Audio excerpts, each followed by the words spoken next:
নাটোরের আদালতের মালখানার জানালার গ্রিল কেটে ও তালা ভেঙে বিপুল পরিমাণ নগদ টাকা ও স্বর্ণালংকার চুরি হয়েছে। এ ঘটনায় সন্দেহভাজন দুজনকে আটক করেছে পুলিশ। নাটোরের পুলিশ সুপার আমজাদ হোসেন বিষয়টি নিশ্চিত করেছেন। পুলিশ সুপার আমজাদ হোসেন জানান, নাটোর আদালতের ডকুমেন্ট কক্ষ এবং মালখানা জানালার গ্রিল কেটে ভিতরে প্রবেশ করে একটি সংঘবদ্ধ চোর চক্র এরপর নাটোর সদর সার্কেলের মালখানা প্রবেশ করে সেখান থেকে বিপুল পরিমাণ টাকা ও স্বর্ণালংকার চুরি করে নিয়ে যায়।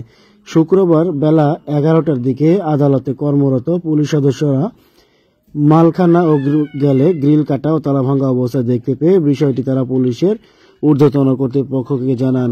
সংবাদ পেয়ে পুলিশ সুপার আমজাদ হোসেন সহ পুলিশ, সেনাবাহিনী, সিআইডি, এনএসআই, পিবিআই যৌথ টিম সেখানে পৌঁছে তদন্ত শুরু করেন।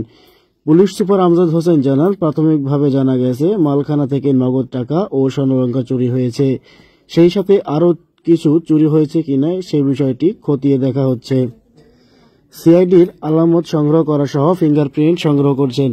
ইতিমধ্যেই সন্দেহভাজন দুজনকে আটক করা হয়েছে। নাটোর থানার ওসি মাহবুবুর রহমান জানান, কিছুদিন পূর্বে সিংড়ার একজন প্রকৌশলীর গাড়ি থেকে অবৈধভাবে আয়ের 37 লক্ষ টাকা সহ সেখানে উদ্ধার করা হয়। ওই টাকাগুলো আদালতের নির্দেশনায় মালখানায় রাখা ছিল।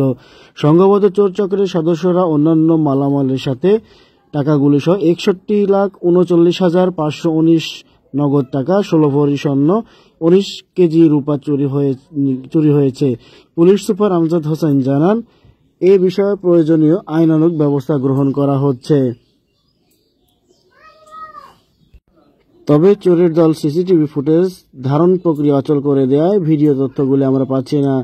এ বিষয়ে পুলিশ, সেনাবাহিনী ও অন্যান্য বাহিনীর সমন্বয়ে একটি যৌথ টিম চুরি যাওয়া মালামাল উদ্ধারের কাজ শুরু করেছেন। তবে তদন্তের স্বার্থে আটককৃতদের নাম এখনই আমরা প্রকাশ করছি না।